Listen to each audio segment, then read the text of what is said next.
niwatambue walokuwepo, nisiseme utaji umeswihi.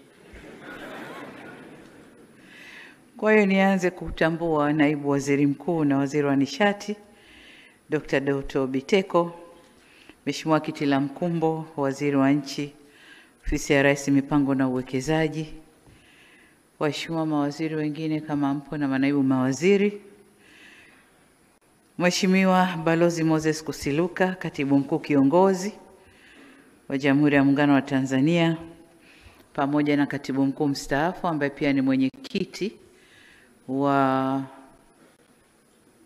TPDC,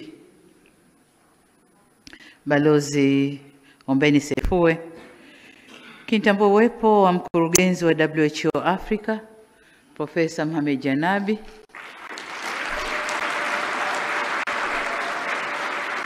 hongera sana, hongera sana. Nadhani safari yako hii ni kuja kutuaga na tunakutakia kazi njema. Asante sana. Mheshimiwa mwanasheria mkuu wa serikali Hamza Johari, tambua uwepo wa gavana wa Benki Kuu ya Tanzania,